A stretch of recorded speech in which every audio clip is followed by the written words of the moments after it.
Good evening, everybody, and welcome to the Chelmsford Public Library's virtual series for Thursday nights at 7. Tonight, we are privileged to have Mike Ivankovich here with us. He is an expert in collectibles, and tonight we're going to be learning all about dealing with sterling silver and silverplate and pewter. Should be a lot of great information. We'll be having Mike back again on December 11th for a program about dealing with stamp collection. So be sure to mark your calendars for that and tune in for that one. And then this week at the library, we do have a full slate of virtual programs. For those of you who want to, attend from home. On Monday, we have a holiday romance book recommendations, great for your Christmas shopping. On Tuesday, great performers covering the vocalist Lena Horne. On Wednesday, Great American Unsung Heroes, which covers George Marshall. And then on Thursday, our very popular Art on Thursdays program will be covering Salvador Dali. So come and check some of those out. We always want to offer you a wide variety of programs that you can attend from the comfort of your own home. And also, if you'd like to come to the library, again, we have a very full calendar, but I want to highlight on Saturday afternoon, we have a program at 2 o'clock, Films for Futures. And that is a documentary film series that we are working on, and it's covering documentary films for social change. So take away what you will, and I'm going to hand things over to Mike, and looking forward to learning more with all of you. Hey, Marty, thanks a lot. Guys, thanks for coming out tonight. Looks like a good crowd. We have over 40 people. This is one of about a dozen programs. I call it Your Children Don't Want It series. And this is how to deal with stuff that the kids may not want. I'm an appraiser. I'll tell you more about myself in just a minute, but I'm in maybe 5 to 10 houses a week. And I'm always amazed at how many people don't know the difference between sterling silver, silver plate, and pewter. They don't know how to tell the difference between them. And I'll tell you right now, one is going to be worth considerably more than the others. We discuss all three tonight, but we're going to spend more time talking about sterling silver because as of right now, silver is selling for more than $50 an ounce. The last I looked, it was at $52.30 an ounce. So if you're going to be selling some of that stuff, you don't know what you have, you're prime candidate to be taken advantage of. So we're going to try and tell you whatever we can tonight. Tonight's program should go anywhere from 45 minutes to an hour, not much more, and I'll take any questions that you want at the end. Here's some background. I wear a bunch of different hats. I am based in Doylestown, Pennsylvania. This is my third program with the library in the last 3 months, and I'm an appraiser. My job as an appraiser is to help people understand the value of what they've got. I'm an auctioneer, and basically what an auctioneer does, we could talk real fast if we have to, but really the job of an auctioneer is to help people turn those things that they no longer want or need into cash. I've written a book called Home Downsizing in 4 Easy Steps. This is what I do. I help people deal with their stuff. We have a radio show. Right now, I attend for 10 years. I did every Friday morning, 9:30 to 10:30 on a radio station in Philadelphia. Now I've kind of semi-retired. I only do the first Friday, but again, this is what we do. We help people deal with their stuff. And since 2021, we have done well over 700 programs in 30 states. So this is kind of what we do. The best description of what I do would be this. Take your house, turn it upside down, and shake it. If it falls out, most likely I'm going to deal with it. The antiques, the collectibles, the good, the bad, the ugly. If it doesn't fall out, most likely the realtor is going to deal with it. And one area I deal in is sterling silver, silver plate, and pewter. Tonight, what we're going to do is we're going to talk about how to identify sterling, how to weigh it, how to figure out what it's worth, how you get the most amount of money for it. We'll spend some time talking about how to identify in silver plate, which is not worth nearly as much as sterling silver. And we'll do the same thing with pewter.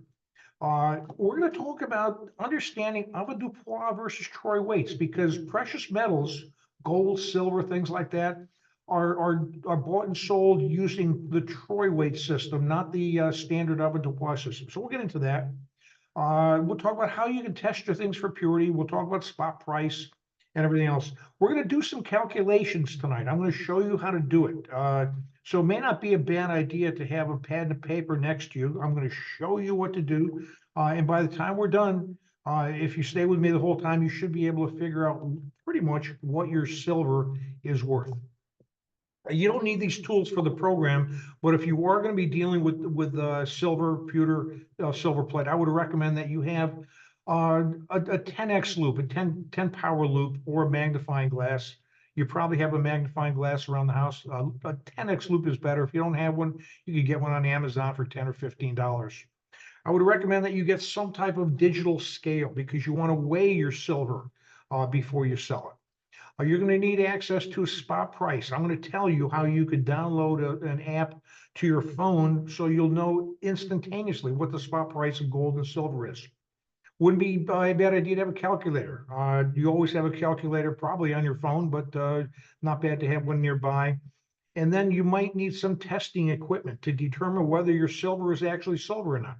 And I'll tell you about that as we go along. But let's talk about sterling because this is where we're going to spend most of our time here because that's really where the value is. And I'm going to kind of jump around. There's no real logic here, but hopefully you follow me. Basically, silver is a chemical element. If you remember from physics class or chemistry class, the teachers always had those charts, the charts of all the atomic elements and all that. Silver was a number 47.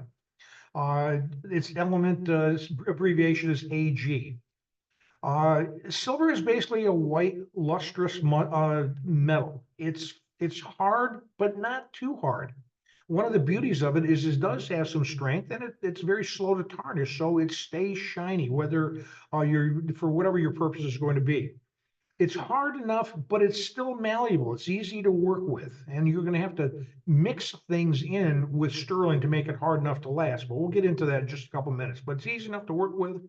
It's a store of value. A lot of people store silver in many different forms as part of their investment portfolio. Having silver right now, when you got $50, $52 and change an ounce, silver is a good investment. And so people keep it as a store investment. And a lot of people have called silver the poor man's gold because not everybody can afford 4,200 an ounce for 1 ounce of gold. But a lot of people can afford $100, $200 to buy 3, 4, 5 ounces worth of silver. So silver is a good investment.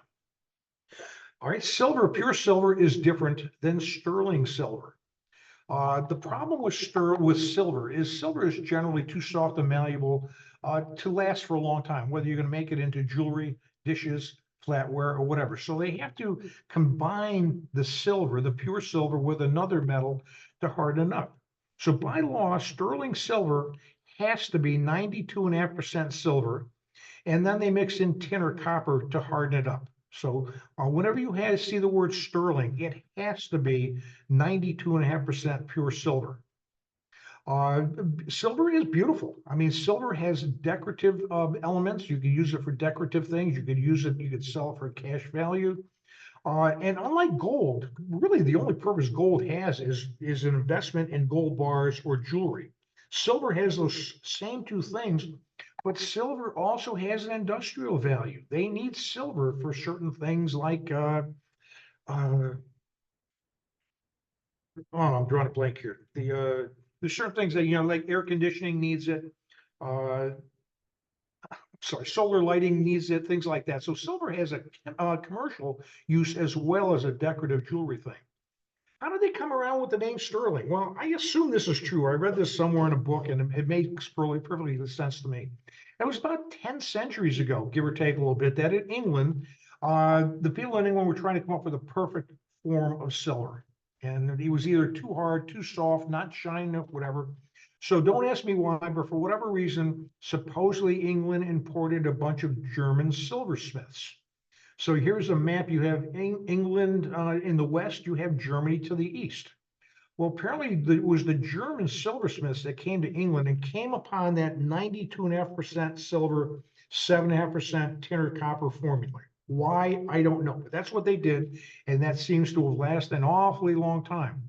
Well, apparently at the time, the people in England called those people who came in the Easterlings because Germany was east of uh, the United Kingdom, Great Britain, England, whatever you want to call it.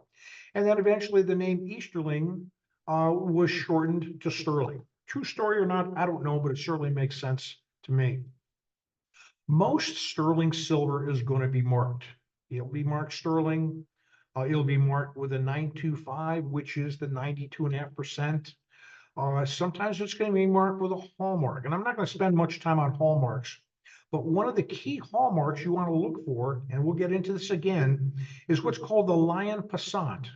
Now, generally over in England, they had 5 hallmarks, and it was primarily to make sure that the king was getting the taxes collected. So the hallmark for the lion passant indicated that the piece was sterling silver, and it met the requirements of the crown. Another mark was the maker's mark, so they could differentiate the different makers who were making the sterling pieces. Another one was which assay office was involved. This particular one happened to be London. There's a letter that identifies exactly which year the silver piece was made, and then there's another one that shows that the duty or the tax was paid. So all those things have some purpose. We're not going to get into much of that tonight, but that's what hallmarks are. But the 3 most common hallmarks you're going to see for sterling are the word sterling. A lot of times you'll see a company logo. There's ways on the internet that you could go in and determine who made who the specific maker was. In this case, you got an owl with outstretched wings and the W. I'm not even sure who that is, but it's marked sterling. A lot of jewelry or a lot of sterling is also marked with 925, which is the abbreviation 92.5. So sometimes it's just 925. Tiffany like to mark theirs 925-100. Some other companies had 925/1000, I should say. Again, it all refers to that 92.5% silver. And then a lot of companies had that lion passant. You're going to see different formats. It doesn't always look the same, but that lion passant with 3 paws on the ground, 1 paw up in the air should be indicative that the item is sterling. Most sterling is going to be marked, but not all of it is marked. So how do you figure out if your unmarked sterling silver is truly silver? Well, the easiest thing to do is do the acid test. This is what a jeweler is going to do. You could do it yourself. You can go to Amazon, and for $10 or $15, you could buy a jewelry testing kit. And in it, you're going to get 4, maybe more bottles. The yellow is a 10-carat acid for testing gold. The 14 is a 14-carat acid for testing gold. The red cap is an 18-carat for testing gold, and the blue is the silver tester, although I use the 18-carat to test for silver. You could also get a small stone. So then what you do is you can take the piece that you're trying to test and you scratch a line on that stone. It's not going to damage your piece. But then what I do is I take the 18-carat, the red capped acid, and I put that on the line that I scratched on the stone. Don't put it on the piece. You'll ruin the piece. You put it on the line that's scratched there, and if it turns blue, it's probably sterling. And when I say probably, you sometimes have to be aware of false positives, because if it's silver plate that's exceptionally thick, it may give you a false positive. And I'll get into more of that and again in a little while, but I'm just trying to get us started here. And you could sometimes, you could buy a testing machine, but these things are going to run hundreds into the thousands of dollars. So the cheapest way to get started, if you want to check your things at home, is just go to Amazon and get a 10x loop, get a nice, small, cheap digital scale, and get the acids with the stone, and you're going to be all set to test your own. But sterling silver, the 925, it was primarily England and primarily the United States, but other countries had different finenesses or silver purities. So just because you don't see the word sterling doesn't necessarily mean you don't have silver. Now, for example, Mexico sometimes uses 950. That would be 95% silver, 5% tin or copper. Other companies use the 950. It's not all that common, but it's not rare either. That means you got 2.5% more silver in your piece. Sometimes you'll see the word coin on a piece. Well, coin means it's 90% pure, just like US junk silver coins have 90% silver. Your pre-65 dimes, quarters, halves are 90% silver. Coin silver is 90% silver. Sometimes you'll see Russian silver. Now, I don't understand this. Russian silver is 87.5% pure, but it's marked with this 84. So just because you don't see an 87.5 doesn't mean you don't have silver. This would be a piece of Russian silver marked 84, but the silver is 87.5% pure silver. Scandinavia used 83%. You'll sometimes see 830. And then sometimes you'll see 800. That means it's 80%. So different countries, different companies use different standards, but don't get hung up on assuming that only silver, only sterling is the only one out there. You can have other pieces that are just as valuable as your sterling. With sterling, you're going to see a bunch of different categories. You're going to see flatware. That's one of the most common things. I did an Antiques Roadshow event last night in New Jersey, and a guy brought something in, told me it was sterling, and it was not sterling. It was silver plate. And for a whole number of years, probably decades, his family thought it was sterling, and it was not. So sterling silver flatware is easy to sell. It's worth a lot of money. You got a full set. You got a lot of ounces of silver in there, and at $50 an ounce, that can have some pretty good value for you. Then there's sterling hollowware. That's your sugar bowls, your creamers, your coffee pots, your teapots. It's hollow generally, although dishes may not be hollow, but that would fall in that category as well. Jewelry. There's a lot of sterling jewelry. Now, if you have a choice between gold and jewelry, take gold any day you can, because at $4,000 an ounce, it takes about 90 ounces of silver to equal 1 ounce of gold, but there's still a lot of good sterling jewelry out there. And then there's also rounds, bars, American Eagles are silver. There's gold bars, silver bars, and all that other stuff. So silver comes in a lot of different formats. There's also a lot of different silver makers out there. Sometimes, but not always, you can find out who made your silver just by looking at the piece. This piece of flatware was made by Steiff, Kirk Steiff, and it's marked sterling, and it's got their logo there. Wallace is a big name. In this case, their name is on it as well as the sterling. Reed and Barton, they made silver plate as well as sterling. So you want to see that over their name, but you want to see that word sterling there. And probably the most prestigious, or the one with the most cachet, would probably be Tiffany. And Tiffany was sterling there. But the bottom line is there were hundreds of companies making it. Now, you're not sure where to go. I would highly recommend you use this website, replacements.com. You probably know them for looking up your china and your dinnerware. But as that market has softened considerably, they have expanded into flatware. And I don't know of a better website for determining what kind of sterling silver you have. Now, this is just one small portion of their webpage. So here we got maybe 25 or 30 different companies, but you can go and open up, if you have a sterling company, the last name begins with Q, you can go in there and find out what it is.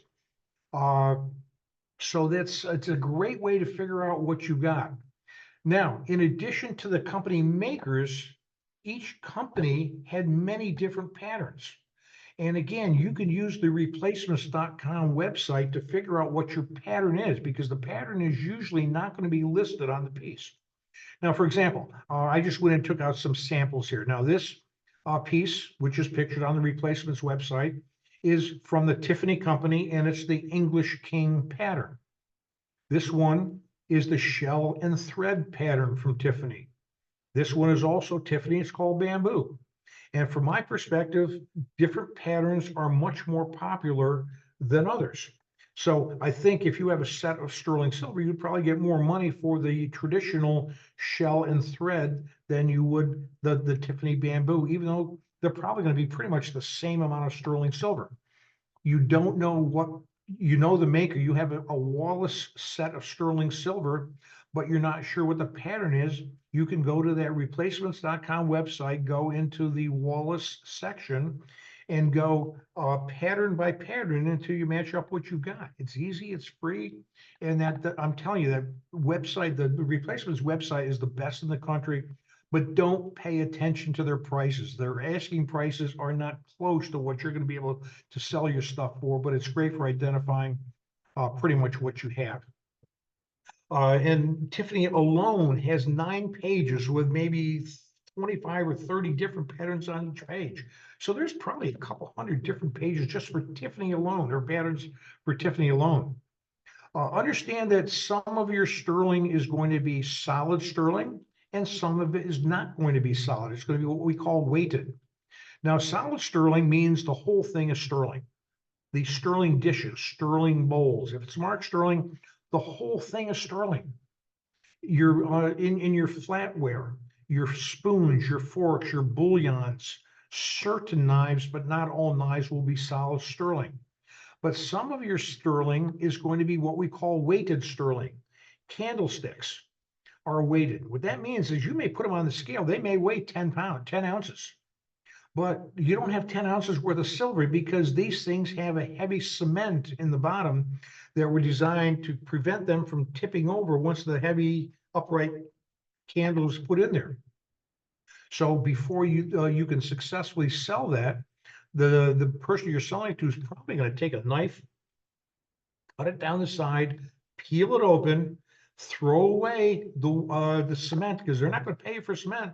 They're only going to pay you for the sterling portion. So you might have on one candlestick, you're going to be lucky to get an ounce of silver out of a heavy candlestick like that. Also understand that most dinner knives that come with sterling sets are not solid sterling. You don't want to be cutting anything like your meats or whatever with a sterling spoon, so for a knife. So usually what the knife is it is a stainless steel. Now you have the knife, which is stainless steel. It's not, has no precious metal value. On the end of that knife would have been a rat tail. There's a rat tail that goes into the hollow sterling handle. The only thing that's sterling in your flatware set with dinner knives like this is the hollow handle. And then there would have been a cement in there that hardened around the rat tail. That's what kept it firm in there. So, you know, my experience, they may pay you a quarter to a half an ounce per knife, even though they weigh a lot more, but they're only going to pay you for the sterling if you're going to scrap it. And then there's no precious metal value in the non-sterling. They're not going to pay you for the stainless knives. They're not going to pay you for the cement or anything like that. Okay, let's talk about how you weigh things up with sterling, because this is where it starts getting a little complicated. You may want to start taking some notes if you haven't already. There's basically two weight systems that are in use. Around the house, around our daily lives, we use what's called the avoirdupois, if I'm pronouncing it right, system. Whereas when you're dealing with precious metals, gold, silver, platinum, things like that, they use the troy system. And basically the troy ounce is a unit for measuring precious metals. That's basics information. Now, the best I can tell, the troy system was originated in France, a city called Troyes, Troyes, during the Middle Ages, and it's been around for a while. A troy ounce is about 10% heavier than the standard avoirdupois ounce, which we use for most things. And I'll get into that in a couple more slides. Just give me a minute here. But why do gold stores, we buy gold stores, why do jewelers, why do pawn shops use the troy system? Well, in my opinion, there's two reasons. One, that it's been used forever, so why not use it? But also there's lots of smoke and mirrors. When you go to sell your stuff, there's lots of smoke and mirrors. Right now, I'm looking at about 110 people in this program. I'll ask this question right now. How many pennyweights are in one troy ounce? How many grams are in one troy ounce? I'll bet you hardly anybody, maybe one or two at the most know. And that's what I mean by smoke and mirrors, because when you go to sell your sterling to a jewelry store, a pawn shop, or a gold store, they're going to call prices in pennyweights and grams. And if you don't understand how that system works, you're at a grave disadvantage. So that's what I'm trying to do, is show you how to figure out how the system works before you sell it, not after you sell it too cheaply. Okay, avoirdupois ounce.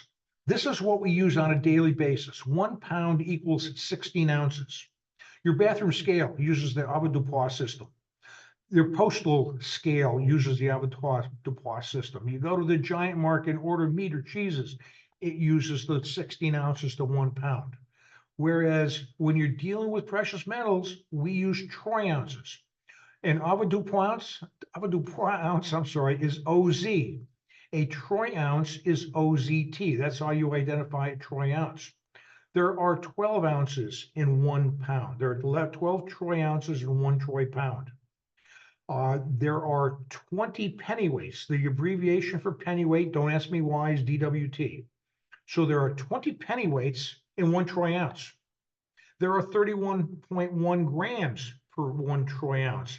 And yet you might go into one jewelry store and they will quote you prices in terms of pennyweights, and another one will quote you prices in terms of grams. If you don't understand what they're talking about, look out, you're going to lose money. Okay, let me give you like a little example here. And I'm going to go through some examples multiple times here because you have to understand how the math works. If you understand how the math works, you're going to be fine when you go to sell your things. So let's take an example. Right now, the silver spot price is $52 an ounce. So we're going to use just $50 because it makes the math easier. All right, there are 20 pennyweights in 1 troy ounce. So if silver is $50 per troy ounce, and there are 20 pennyweights, that means each pennyweight is worth about $2.50. When it comes to grams, there's 31.1 grams in 1 troy ounce. $50 divided by 31.1 means each gram is worth about $1.61. That's how they come up with these numbers.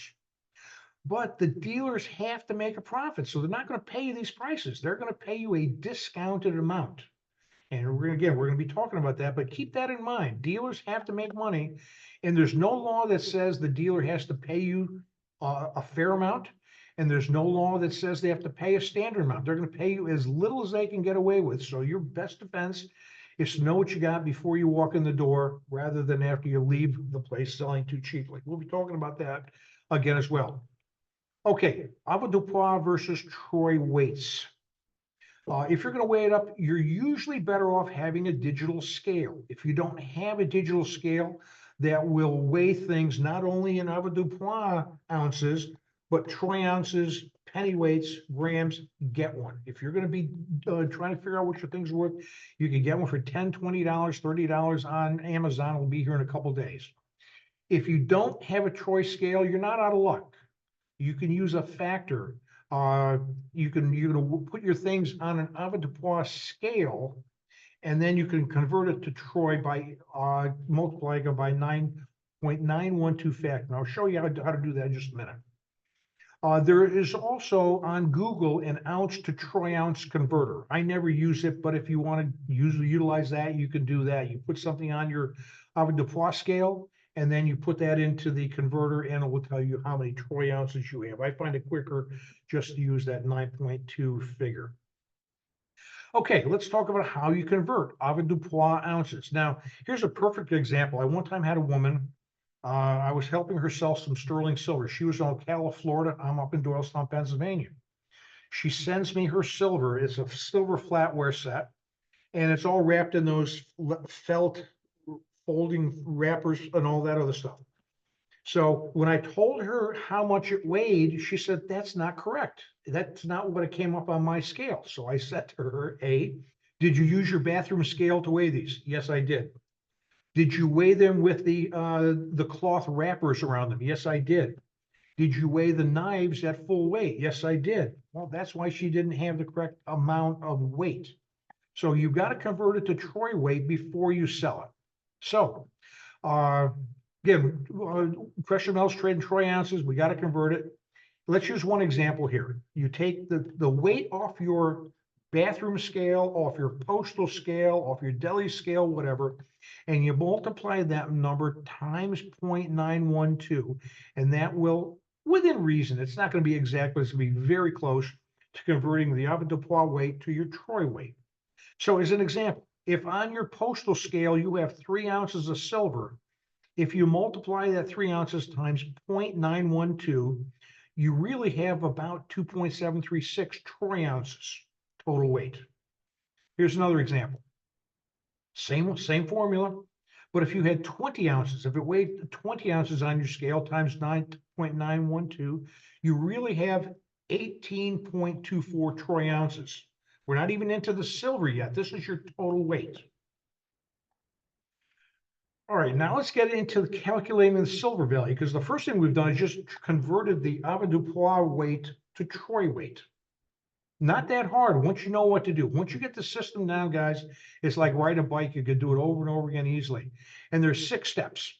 So we may want to write these down if you're taking notes. Step number one, weigh the silver. You want to figure out how much your weight is. Then you have to convert it to the troy weight. If you're using a troy scale, you could skip step one, but you eventually have to get to that troy weight. Then you have to come up with the actual silver. How much silver do you have? We're going to get into another example in just a minute. Once you know how much silver you have, then you're going to calculate it times the spot price of silver, the full price of silver. Then you have to factor in how much the dealer is going to keep and how much the dealer is going to give you, and that will net you out at how much you're going to receive. Sounds confusing? It's easy. We're going to get to that in a minute.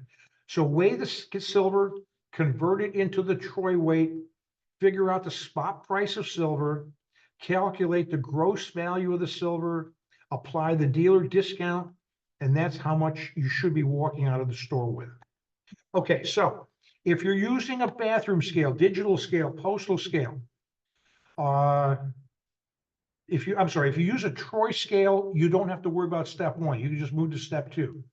But if you're weighing it on that avoirdupois scale, take whatever the weight is.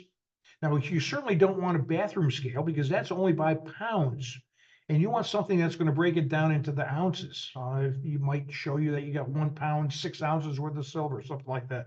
You want something that'll give you the ounces, then multiply that times 0.912 will give you the troy weight. In our example, we had 20 ounces on the avoirdupois scale times 0.912. We have 18.24 troy ounces, not of silver, of total weight. Okay, now we have to determine the silver fineness. If you're using sterling, if you're dealing with sterling, the fineness is 0.925. If you're dealing with 800 silver, it's 0.800. If you're dealing with 950 silver, it's 0.950, but the process is still the same. Step two, determine the fineness of the silver that you're dealing with. Step number three, determine the silver weight. So in our previous example, we had a total weight of 18.24 troy ounces. However, remember that was mixed in. That's 92.5% silver, 7.5% tin or copper. You're not going to get paid for the tin or copper by a scrapper. So you have to multiply that times 925. That means out of your original 20 ounces on the scale, you're down to 16.87 ounces of pure silver. That's the number we want to get to. That's step three. Then we have to know what the spot price is. And I'm going to eventually take you to a place called kitco.com. Now, the price of gold, the price of silver fluctuates constantly. It's like the stock market. It goes up, goes down constantly throughout the day. You can get this number off TV, off the newspaper, the internet, whatever. It's all there. But the easiest way is simply go to your the Apple Store, download the Kitco app to your phone. Kitco.com is the address, and they're a major silver dealer. And it's going to look something like this. And I have this on my phone. I can go to my Kitco app anytime throughout the day and tell you whether gold and silver is up or down. Now, in this example, this is, trust me, the price of silver has gone up so rapidly. This is one of the highest prices I could get for silver when I took a stock image off of Google. Gold was $1,200. Now it's over $4,100. Silver was $19.44. Now it's over $52. But get this, download it on your phone. So for example, we're going to use $50 an ounce when we do our calculations. So we take the total weight that we had originally, the total gross weight, silver weight, times the spot price is going to give us the silver value. We have 16.87 ounces of silver times $50 an ounce. That tells me that the gross value of my silver is $843.50. Okay, I would like to walk out of the store with that kind of money, but I'm not, because these guys will not pay you the gross value. They have to apply a discount. They've got to make a living, and some of them make a fair living, and some of them make an obscene living. But they're going to discount what they pay you various ways. They got to make their profit. And this discount factor is going to vary dealer to dealer, which is why I suggest you get maybe 2 or 3 different quotes to see who's paying you the most amount of money. There's no law that says they have to pay you a certain percentage. There's no sauce that says they have to be fair. They're gonna look you in the eye, and the less you know, the less you're gonna get paid. Some of them, now, when I say 75%, that means they'll pay you 75%. They keep 25% for themselves. Some of them pay 65%. That means they're keeping 35% for themselves or even less. The less you know, the less they're gonna offer. So let's kind of go through some examples here. You've got the gross value times the dealer discount factor. That's what you're going to walk away with. So in this example, we had our gross silver value is $843.50. If they're keeping 25%, if they're using a 75% discount factor, you're going to walk out of the store with $632 and change. If that same store is not paying you 75, but if they're paying you only 65% and they're keeping 35%, you're walking out of there with $548 and change. And if you're not doing your homework and you only ask them what discount factor they're using, of that 854, if they keep half, you're walking out of there with $421 and change. So look at the difference here. The same amount of silver, if one guy's offering you a 50% discount rate, the other's offering you a 75% discount rate, you're making or losing another $200 either way. So that's why it's vital for you to understand how to do your calculations here. Okay, what's going to determine the value?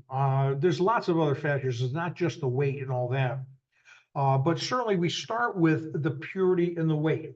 Sterling silver should bring you, all things being equal, bring you more than 900 or 800 silver, or Scandinavian 830 silver.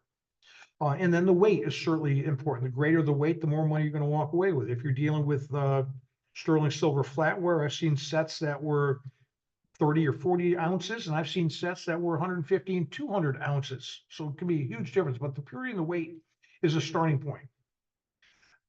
They are not going to pay you for precious metals. For non-precious metals. So for example, you have a pin that you want to scrap and you take that in. They're going to rip this pin off before they pay you. They're going to only pay you for the silver. They're not going to pay you for the other attachments. The gemstone value has a lot to do with it. Now, sterling, you're generally not going to see diamonds, in my experience, good diamonds with sterling. Good diamonds are generally kept with gold, but there's going to be some nice gemstones. But if they're only paying you for the scrap value of the silver, they might pop all those gemstones out, especially if it's a ring, which is a large thing. They're only going to pay you for the precious metals. They're not paying you for the gemstones. They might pay you a little bit more if they're going to keep it and resell it in the store. They might pay you a little bit more for the overall beauty. But my point here is, if you want the most amount of money, you better be willing and able to do the most amount of work. You got to calculate the weight. You got to know how to do that. You got to shop it around. You got to learn how to make estimates. And then once you get in the store, once the more you know, they're not going to let you walk out of there if they can help it. So the more you know, the more you're going to get. So to wrap up the silver summary, we have to know the fineness. So get to know those finenesses, 830, 800, 850, 950, whatever. Understand how to calculate the troy weight. Understand how to find the spot price. And if you download that Kitco app, it's free. You've got the spot price every place you go with your phone. You got to figure out what the gross silver value is. And then you want to deal with someone who's got the lowest discount factor, the guy who will pay you the most. And the guy, if you do all those first 5 things, you're going to walk out of there with the most amount of money. Now, doing the calculations I gave you, I'm just warning you, they're not exact. You're not going to come down to the nearest penny, but it's going to be close enough to, so when you walk in the store, if you do this before you walk into a store or before you go to sell it, you'll have a pretty good idea of what you got and what you should be getting. And as long as they're reasonably close, that's good. If they're not close, you want to walk out the door and find someone else who's going to pay you a better price. So your best defense is know what you got before you go in. Don't whine about it if you didn't do your homework and then find out after the fact that they didn't pay you enough. Got to do your homework to get top dollar. Any questions? Now, this is with the webinar, it's kind of hard. Marty, are there any questions so far in the chat? So I've seen some people are having trouble writing everything down because it's so much information all at once. But I do believe we're recording this, so I think everyone attending should get a recording. Okay. And there are a few questions that about the troy ounce. Stephen is asking, I thought you said the troy ounce is 12 ounces to a pound instead of 16. 16 ounces for the Avoirdupois system, 12 troy ounces to a troy pound. Okay, so is the avoirdupois troy weight more or less than a pound? That was the question. I believe the troy weighs a little bit heavier, I think. Okay, okay. Another question, does good name brand silver get bought and sold sometimes for use in the current format, or is it always for a meltdown? I'm gonna get into that. Okay, I'm still gonna get into that one. okay. And some folks are saying Replacements is a great place to visit in person, Replacements Ltd. Does one barter discount rate and does one just shop around for quotes is another question. You can negotiate. No, that's a good question for the end. Let me say that one for the end, because those are good. I see Diane McCauley saying, is there any criteria for picking the places to sell? Let's save that for the end. Okay, Angela's asking, would I ever consider doing one-on-one? Sure, absolutely. Give me a call. We talk more about bowls of value. Let's save that for later on. Let's save these for the end, Q&As at the end. great. So I'm not going to spend nearly as much time on the other things, the silver plate and pewter, but I am going to give you 20 ways to identify your silver plate. So let's talk about silver plate. Sterling silver. One of the things I love about sterling silver, ladies and gentlemen, is if I have a piece of glass, a piece of china, a dish, I drop it, it shatters, it's absolutely valueless. I can take your sterling silver set, drive over it with a steamroller, and we could still sell it for the scrap silver. So where we're leading up to with silver is the scrap value is the starting point. I'm going to talk a little bit about more later on. But silver plate is not so pretty. It looks good, but what does sterling silver and silver plate have in common? Nobody wants to polish either one of them. That's the biggest problem today. So, but silver plate is really tough to sell today because it has no precious metal value. Silver plate, okay, just what the name implies. It's copper or tin or some other metal coated with a very thin layer. They take whatever the metal there is, in this case it's copper down here at the bottom, they coat it with silver. Silver plate has decorative value, but the coating is so thin, you can't take your silver plate rings, jewelry, you can't take your tea sets, your coffee services that are silver plate into a gold store and sell it for scrap value. They won't give you anything for it. The only way to sell it is privately as a decorative piece. So silver plate really has no decorative value, or I'm sorry, no precious metal value. But do you know whether it's silver plate or sterling? Well, I'm going to give you about 20 different ways to identify whether you've got silver plate or sterling. We've already gone through the sterling. Sterling should be marked sterling or 925 or the Lion Passat. Generally, those are the three big ones. Now, silver plate, your silver plate might be marked EP. Look in the back, look somewhere. And if it's marked EP, that means electroplated, silver plate. Probably the most common mark you're going to see is EPNS, electroplated nickel silver, silver plate. I don't care how nice it is, it's still plated. You can't sell that thing for precious metal value. You can only use it for utilitarian or decorative purposes. You might see EP on copper, electroplate on copper. Not much money. You might be able to, what I do, I'm going to be perfectly honest with you guys. I buy lots of sterling silver pewter things from people. And I oftentimes take my silver plate and I just put it in a box. And once I get 3 or 4 boxes, I take it up to the recycling place and I sell it for the copper that's underneath it. And I walk out of there with a few dollars because most people don't want, especially younger people, don't want silver plate today. There's a couple exceptions. I'm going to give you an exception in just a minute. But most electroplate is not of interest to a whole lot of people, very difficult to sell. Sometimes you'll see IS, which is international silver. This one happens to be marked IS plus EPNS. So those are some of the more common marks you're going to see. I'm going to say probably 85% of the time they'll be marked somehow like this. But let's go through some other markings that you might see. Oftentimes it's just marked plate.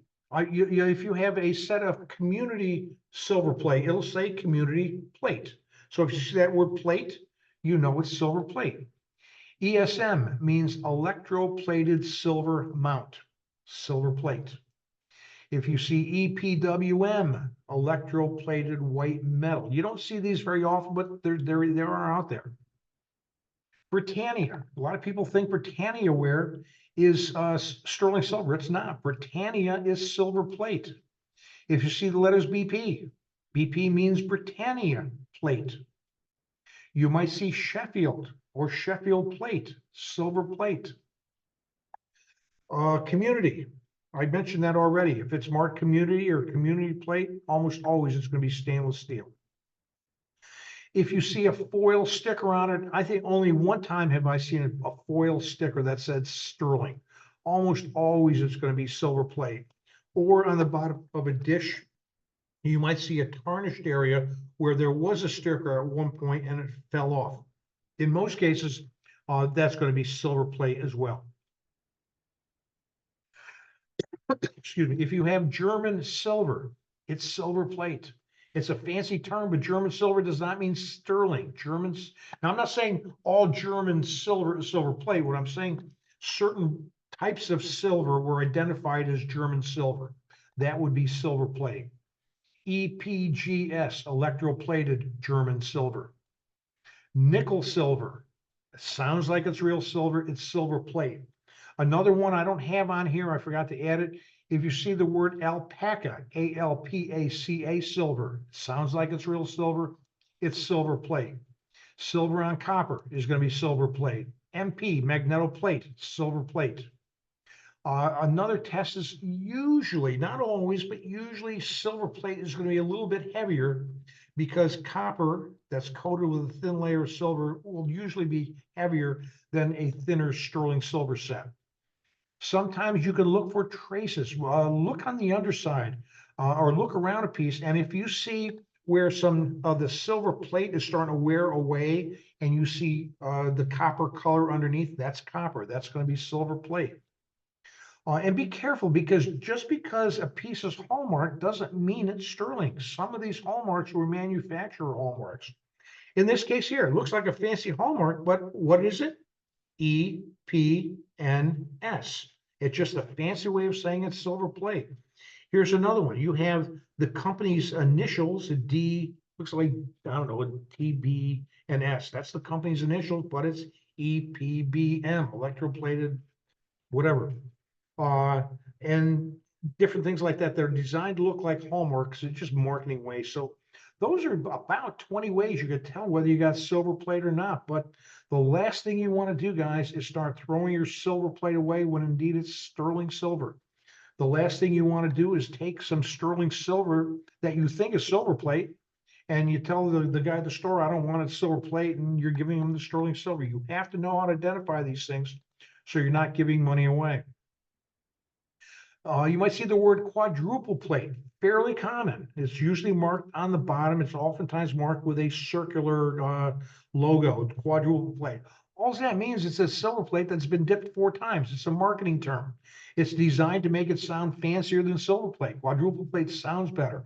Quadruple plate was pretty big in the late 1800s. You'll see it like late Victorian times.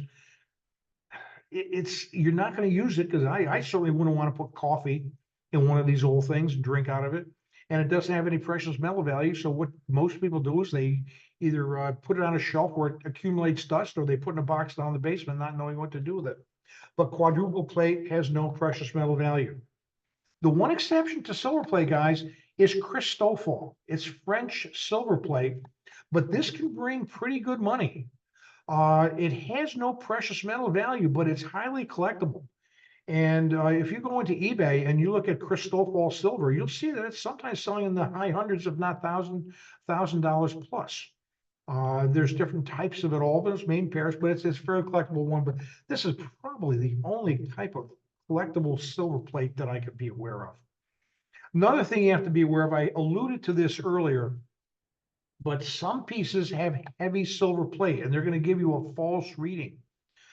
Before a store is going to pay you a scrap price for that, what they're going to do is they're going to take that piece. Let's say it's a dish, and they're not sure if it's sterling silver because it's not marked, and you think it is, and they are not sure. Before they pay you, they're going to take a file and cut through the plating to get down to the base metal. Then they're going to take their acid, put it on the groove that they cut into it. And if it turns one color, it tells them that it's sterling and they'll buy it. If it tells them that it's not sterling, you're going to get that piece back that's got a cut, it's got discoloration, and it's really not resellable. So be sure what you're going to do before you let it go. But these guys are not going to pay you money unless they're 100% sure they're paying you for sterling silver. All right, we're going to talk about pewter for just a couple of minutes. I'll wrap it up and then I'll be happy to take some questions. But pewter is basically 85 to 95% tin, and that's mixed in with a few other things or metals.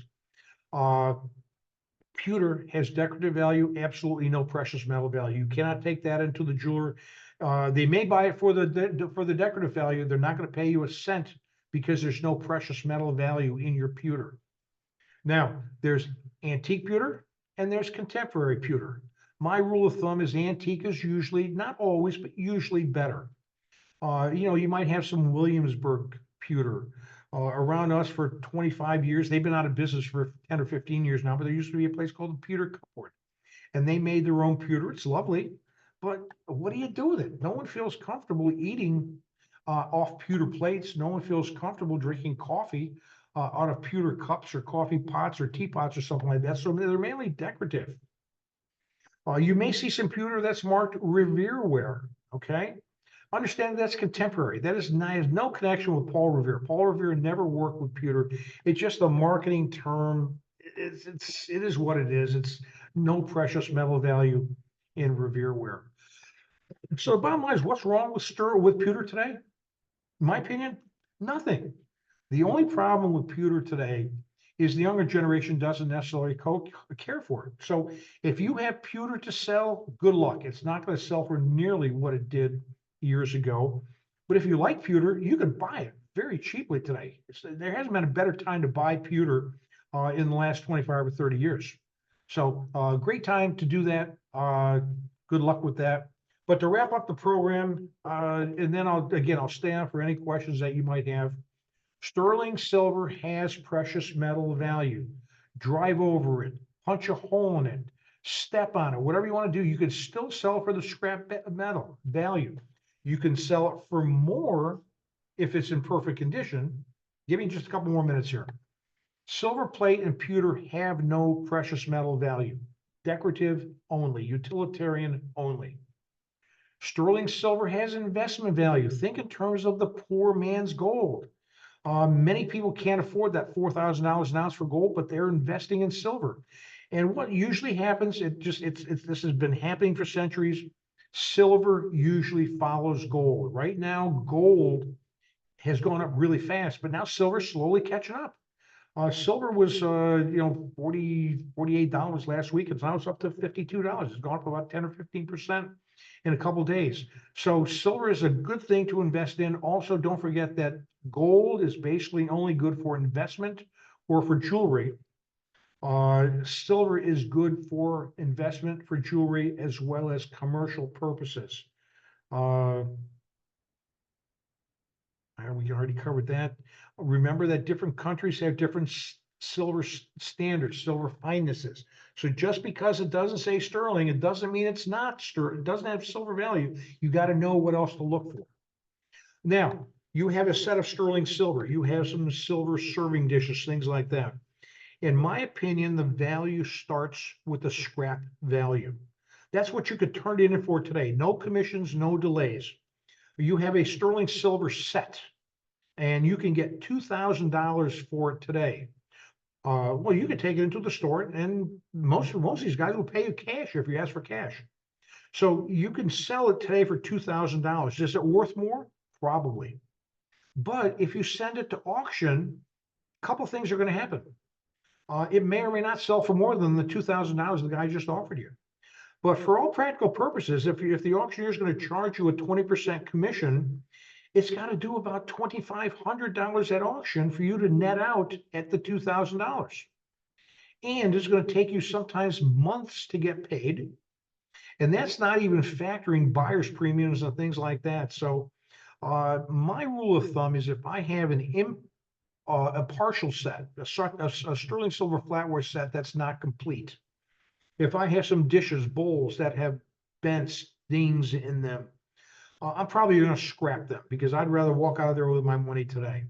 If I have a set of Tiffany silver, if I have a set of George Jensen sterling from Scandinavia or some other special piece, then I might try the auction route or I might try to wholesale. But let's say the dealer, the gold store is going to offer you $2,000 today. If a dealer thinks he could sell it for $3,000, what's he going to pay you? He's going to pay less than $2,000 anyway because he's got to make a profit and do all that work. So scrapping is not the right thing to do all the time, but sometimes it's the easiest and it's the surest thing. You make your own decision. I can't tell you what to do. But once you know what the scrap value is, that's your starting point. Because you can walk out of there with that today. And then you have to say, based on the weight, the maker, the pattern, the condition, everything else, do I want to try for more money or not? Your call. Most amount of money equals the most amount of work. Not sure what to do. Don't know if it's real. Don't know what it's worth. Don't know how to sell it. Give me a call. I help people sell a lot of stuff, a lot of precious metals, coins, sterling, jewelry. Call me 215-264-4304. I charge a 10% commission, which is a lot better than the auction house that's going to charge you a 25% commission and buyer's premiums and shipping fees and everything else. So with that said, I did about 50 some minutes. Marty, I'm done here and I'm ready to take any questions. Okay, so let me see. There is a question about electroplating. What does electroplating mean? It's just, my understanding, electroplating is the way they attach the silver plate to the copper or the under item. It's a certain electrical process. I don't quite understand the physics of it, but they've been doing that for years. So that's basically what it is, electroplating. Okay. There was the question earlier about the silver plate bowls and the value. I'm trying to remember if you went over that in the end. I'm sorry. Okay, I'm in chat now. Now that I'm not talking, I'm in chat. Yeah. Okay, Marcia Blackman says, I don't think replacements.com gives you much of a try to sell. I would never sell it to replacements. You're right, they don't. There's many other places to sell it. All I'm recommending the replacement site for is research. It's the best research in there to figure out what kind of silver flatware you have in terms of patterns and everything else. Marcia Blackman again, 1.555. I'm not sure what that means, so I'm just going to pass that one by. Oh, I'm going too fast. Sorry about that, guys. Had a lot to cover in an hour. Marcia Blackman. Oh boy, thank you. Could you talk a bit more about silver plate bowls and value? There's not much. You can use them for, depending on what kind of bowl you have. You're probably not going to have soup out of it, but sometimes they're great for storing fruit and things like that. But silver plate's not worth much, so you can't. It's going to be hard to sell. You can't scrap it, but it's totally utilitarian. Use it. How does somebody find some place to take things to sell? Around here, people can come through me and I can make recommendations or I can help them sell it. You might want to post something on Facebook Marketplace. Does anybody recommend someone who's fair? I'm always skeptical of that because if I say somebody says this jewelry store is fair, I never know if it's the jewelry store telling me how fair they are. But if you get a recommendation from some people you recommend, you trust, that's fine. Another thing I look for is how long has this guy been in business? If a store just opened up last week, last month, I'm not nearly as likely to sell my things to them as the jeweler that's been in town for 20 or 30 years. Nobody stays in town that long by not treating their customers fairly. Every business person is allowed to make a fair profit. That's what they're in business for. You just don't want them making an obscene profit off you. I would never, ever take things to a hotel. I just got something in the mail the other day. Some company, they're estate traders or something like that. They're going to be in a hotel for 3 days and they're paying top dollar for this. They have no connection to my community. I would much rather deal with the guy that has a storefront that will be here next year and was here last year than someone just coming through town. So those are just some thoughts, Victoria. Uh, Steve Locasio, no troy weight less than calculation. Not sure what Steve's talking about there.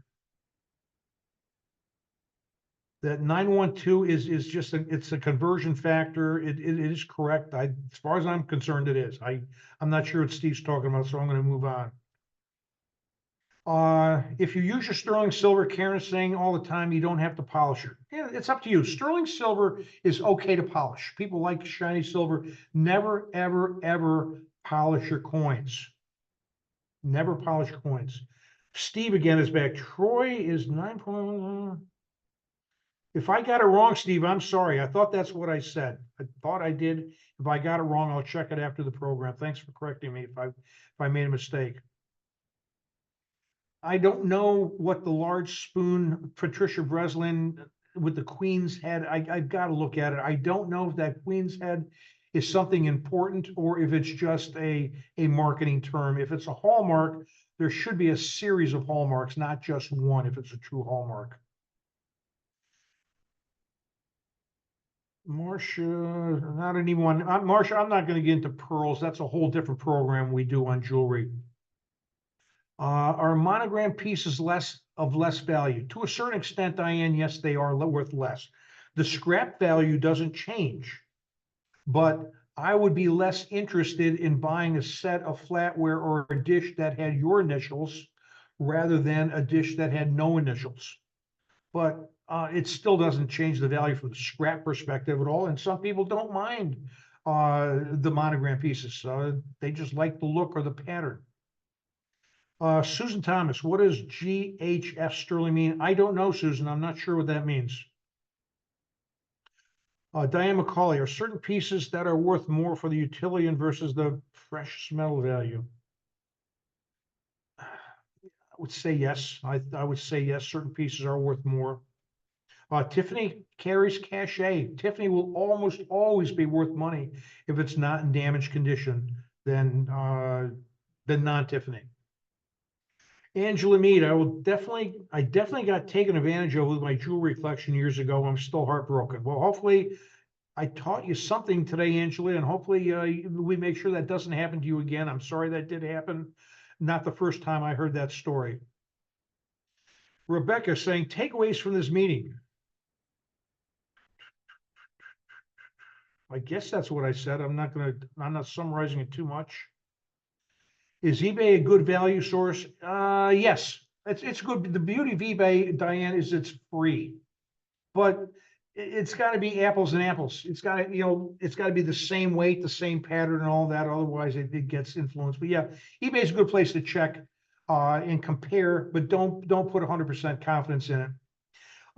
I do not have anybody to recommend in the Chicago area, Sandra. I'm sorry. I did not discuss using a magnet to discuss that. And the problem with a magnet will only be connected to a white metal or a steel. A magnet is not going to be attracted to copper, which is usually what's underneath silver plate. So a magnet is it's not something I would not try, but it's not the only way to go. How about old silver coins? That's a whole different program, Jane Brenner. I do a whole program on how to deal with coins and currency. We spend an hour on that. Why would a jeweler buy something for scrap? Because they can make money on it, Diane. If I can pay you 75%, I'm making 25% value on it, and then I'm going to send it to my supplier. I've just made money. So that's what they do. They buy it for scrap. But the difference is some dealers pay more for scrap than others. Is there any place for getting rid of silver plate besides the trash? Like I said, I accumulate boxes of it, flatware, dishes, and things like that, where I know 100% certainty it's silver plate, and then I take it up to my metal recycling guy, and I sell it for the copper. It's not a lot of money, but it's better than trashing it or donating it. Why should you not polish coins? Liz Fry. Because there's going to be certain abrasives in the polish that will scratch the coins. And if you were to polish it's okay to polish your pocket change. I mean, that's nothing. But if you have investment quality coins and you polish it, it looks so good. Well, if you look at it under the magnifying glass, there's going to be abrasions in there, and that kills the value to a serious collector. Marcia Blackman, I've been told you shouldn't dip silver in silver polish. Yeah, I would not do that. I would probably take more time to hand polish it with a paste. Oh, thank you, Victoria. Amazing. You gave us so much information. Thank you very much.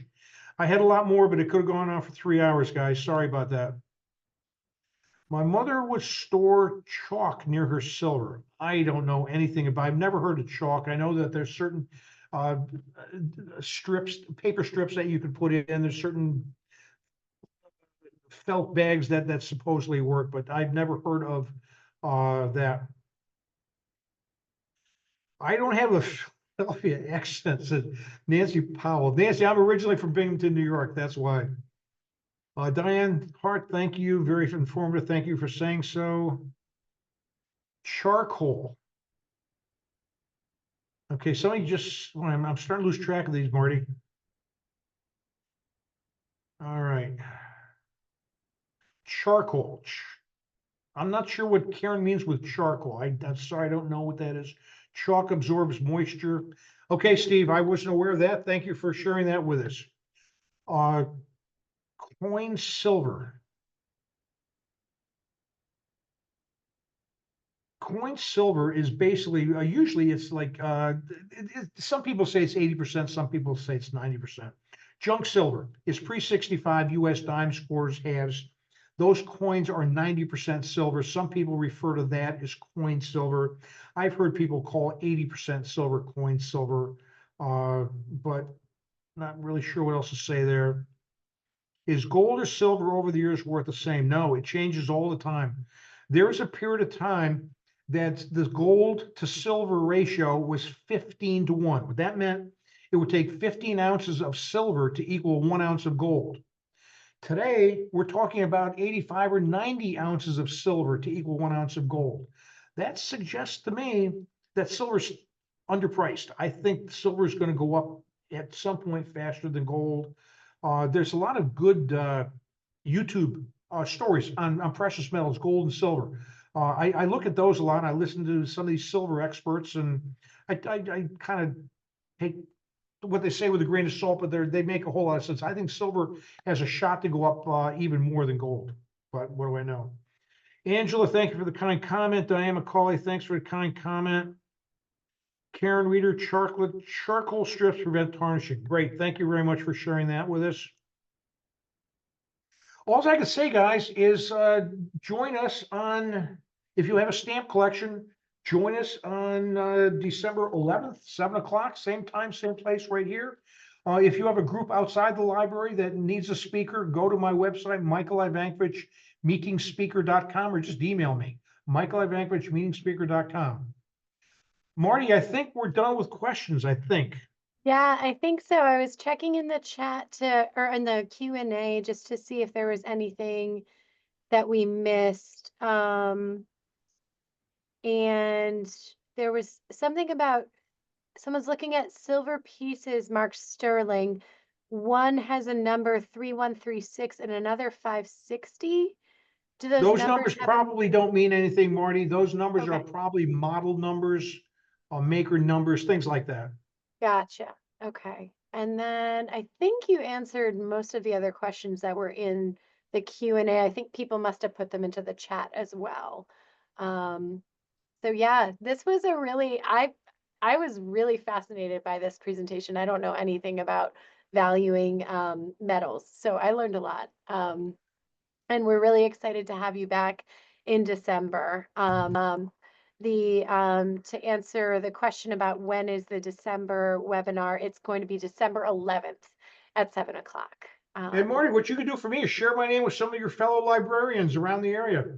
Absolutely. I definitely My will. sister used to live in Westford, so I know where you are right there. Yes, yes. Yeah, we're neighbors. That's great. So thank you so much, Mike. We're really looking forward to having you back. And thank you to everybody who attended tonight and asked such interesting questions and shared information. Thanks for coming out, guys. We'll see you in December 11th. Thank you very much. Thanks, Marty. Good night.